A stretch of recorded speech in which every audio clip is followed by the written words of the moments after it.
मिस्र की सरजमीन पर फिरौन का राज था। सिर्फ राज ही नहीं, बल्कि ऐसा घमंड कि वो खुद को मालिक कायनात समझने लगा था। लोग उसके सामने सिर झुकाते, कांपते, और उनका यही डर फिरौन के अंदर के अहंकार को और भड़का देता। वो गरजता, मैं हूं मिस्र का हाकिम, मेरे इशारे के बिना हवाएं भी नहीं चल सकती। लेकिन एक रात कुछ ऐसा हुआ जिसने उसके घमंड की नींव हिला दी। उस रात आसमान बोझिल था, मिस्र की हवा भारी थी। शाही महल की सबसे ऊंची बालकनी में खड़ा फिरौन बेचैनी से नील नदी को देख रहा था। वही नदी जिसे वो अपनी जायदाद समझता था, आज उसे उसमें अपनी शक्ल नहीं बल्कि मौत की परछाई दिख रही थी। कानों में से एक बहता हुआ डरावना शोर खून जैसा गूंज रहा था। उसने सोने का प्याला उठाकर पानी पीने की कोशिश की, लेकिन पानी मुंह में पहुंचते ही बदबूदार गाढ़े खून में बदल गया। फिरौन तड़प कर चीख पड़ा, ये मूसा का जादू है। लेकिन ये जादू नहीं, सच्चाई थी, अजाब की पहली दस्तक। कुछ ही दिन पहले हजरत मूसा अलैहिस्सलाम उसके दरबार में आए थे। उनका चेहरा नूर से चमक रहा था, लेकिन आंखों में अल्लाह का जलाल। उन्होंने कहा था, ऐ फिरौन, अब भी मौका है, बनी इसराइल को आजाद कर दे और अपने रब को पहचान ले, वरना मिस्र तुझे निगल जाएगा। फिरौन हंसा था, बोला, मैं हूं मिस्र का देवता, तेरे रब की क्या औकात। वो भूल गया था कि जब इंसान खुदाई का दावा करता है तो कुदरत की सबसे मामूली फौज भी उसे रेत की तरह बिखेर देती है। पहला अजाब, पानी का खून बनना।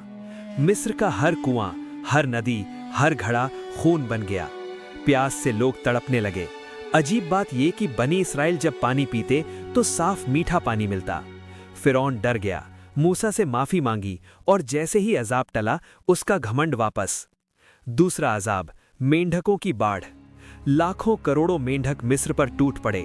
फिरौन का महल, उसका बिस्तर, उसका खाना, सब जगह मेंढक ही मेंढक। रातें नींद से महरूम हो गईं। फिर वही हुआ, अजाब आया, फिरौन गिड़गिड़ाया, और अजाब जाते ही वो अपने वादे से मुकर गया।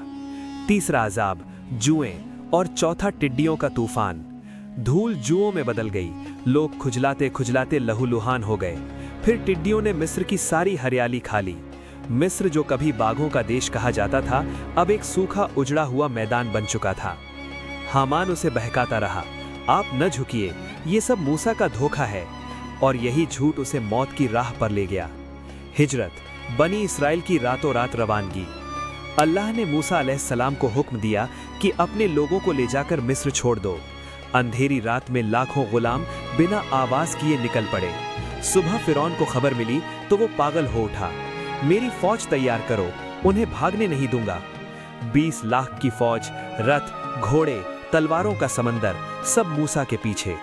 लाल सागर का चमत्कार। बनी इसराइल लाल सागर के किनारे फंसे खड़े थे, सामने समंदर, पीछे फिरौन की फौज। लोग रोने लगे, लेकिन मूसा बोले, मेरे रब मेरे साथ है, वो रास्ता निकालेगा। अल्लाह का हुक्म, मूसा अपनी लाठी मारो। लाठी के लगते ही समंदर 2 हिस्सों में बट गया। दोनों तरफ पानी की ऊंची दीवारें खड़ी हो गईं, और बीच में सूखी जमीन, एक रास्ता। लाखों लोग उस रास्ते से निकल गए। फिरौन का आखिरी धोखा और उसका अंत। फिरौन भी अपनी फौज के साथ समंदर में उतर गया।